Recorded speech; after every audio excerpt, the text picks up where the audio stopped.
So here's a video I didn't want to make. So I was watching a video the other day by Ola England. And in this video, it was just a Guitar Gear review. So, nothing unusual. I watch these kind of videos all the time. But there was one part of this video where I needed to leave a comment. So let's watch it. So in this video, he's doing a review of an orange amplifier. So nothing unusual there. If you need somebody, call out my name. I'll be waiting. No. Okay, so if you have a dusty old motherfucker of a guitar, oldest trick in the book for videos and the quickest trick in the book, you can either use a cloth or one of these dust off. La, la, la, la. Just get some bunch of the shit out of the way, the dust.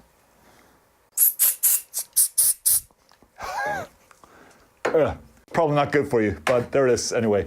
Ola testing shit. Okay, so that's what I wanted to address. When he sprayed the dust off in his mouth. So this requires a little bit of back history about me. And this is a subject that I don't talk about very often. And I especially don't go into details about it. Normally with deep things like this, I kind of keep them hidden. And I don't really expose myself that much, even to my family. But about 3.5 years ago, my brother Darren passed away. If you ever met my brother, he's one of those people that you meet him one time and he leaves a lasting impression on you. No matter what the circumstances are. He was an incredible guy with a heart of gold. And he would help you out no matter what. And you could just tell immediately that he was so genuine and kind-hearted. He had 2 beautiful sons who I think are on the right path for becoming good men just like him. But the problem is he had an addiction to drugs. Now, I know that the addiction was very profound, and he actually relapsed several times that I know of. But I never asked for details on it, and I don't want to know either. I would rather just keep the memories that I have. So what does that have to do with this video? Well, what finally killed my brother was a $3 can of dust off. And you see this stuff at Walmart all the time, and it's not secured most of the time. It's just sitting out on a shelf. And anybody can just walk by and buy a few cans. At the time, I don't think you even had to be 18 to buy them, but you do now. But regardless, I think the stuff should still be illegal and should not be on the shelves. But that's a different topic. So in this video, I wanted to warn Ola about the dangers of this stuff. So I posted a comment. Hey Ola, I don't know if you remember, but a long time ago, I told you that you encouraged me to write a song in memory of my deceased brother, who lost his battle with addiction. What finally took his life was a can of dust off. Please do not inhale that stuff. Don't even use it if you don't have to. It's so dangerous. Just one breath of it can kill you. And I wasn't over exaggerating here. Literally one breath of this stuff can kill you. You're asphyxiating yourself with this gas. So what does that have to do with the bullying? Well, I got a reply. And I'm going to blur his name because I think that he used his real name for his YouTube account. And I don't want people to contact him, and I don't want, more hate spawning from this. But this guy replied and said, it's probably just trash, boo-hoo, addiction is bad, boo-hoo, kind of. Now this comment was in very, very poor taste. This guy, I'm willing to bet that he's never had to face loss. And he's just another one of those trolls who will literally say anything to get a rise out of somebody. So my response was, I said it's in memory of my brother, not his addiction. In fact, I only made one vague reference to it. So if you want to criticize something, why don't you look at yourself and how you treat people dealing with loss? And then he responded, I criticize myself all the time. I'm kind of a, but at least I didn't write a song titled My Dead Addict Brother. Lol. So now he's literally laughing at how I chose to deal with my brother passing. So this happened last week, and I gave it a little bit of time before I decided to make a video on it so that I could be able to think clearly and calmly and rationally about this. The biggest thing that I've had to come to grips with is that he's criticizing me, not my brother. He doesn't reference my brother himself. He only references the song that I wrote about him. So no matter what, I try to look at things from the outside, and I try not to take things too personally, and I try to only see things for what they are and not try to make something else out of them. After his last comment, I'm pretty sure Ola England blocked him, but I can't be 100% on that. But there was one other comment that I wanted to address. So this guy replies to me, sorry to hear this, Musical Equality.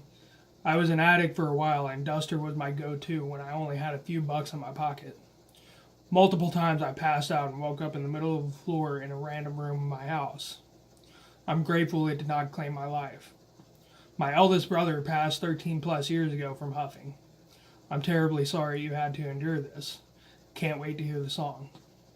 So this was an incredibly kind comment from this guy who has personal experience with this kind of stuff, and I'm really grateful for it.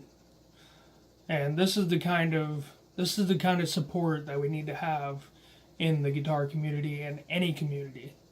In fact, in our whole society as Americans or as humans, we need to treat people, we need to treat each other like this guy treated me, with understanding. And I responded to this guy, thanking him for his kind words, and then I asked him if it would be okay if I put his comment in this video. So I'm going to reveal one small part of the lyrics to the song that I wrote, and this is the only reference I make to his addiction. I don't want to reveal all of it until the song is done. But here's the part. It says, what could I have done when you were cursed with addiction and criticized by everyone, eclipsed by your eviction? That is literally the only reference to the drug addiction. Most of the rest of it is talking about the guilt that I feel for not being there more and not doing something about it, or being there to support him when he needed it. So I don't know what made this guy want to respond to me with such a hateful comment. It's really hard not to just hate this guy. I really want to hate this guy. Every part of me wants to figure out where this guy lives and beat the crap out of him. But we already have too much of that. And I want to be different. If I'm not going to try to be different, if I'm not going to try to treat other people with respect, then how can I expect other people to treat me that way? Now, I don't think our world will ever be rid of these kinds of people, but we have to try. If we don't try, there's literally no hope. I think that no matter what, we need to treat other people with love and respect. And maybe that'll change their hearts. Maybe a miracle will happen. I don't ever wish the pain that I feel onto anybody else. Nobody deserves to feel the pain of loss. That's not something that I would ever wish upon anybody. But at the same time, I don't think it's too much to ask that people be understanding of others who are going through that pain. So that's pretty much all I have for today, guys. I'll see you in the next one.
Thank you.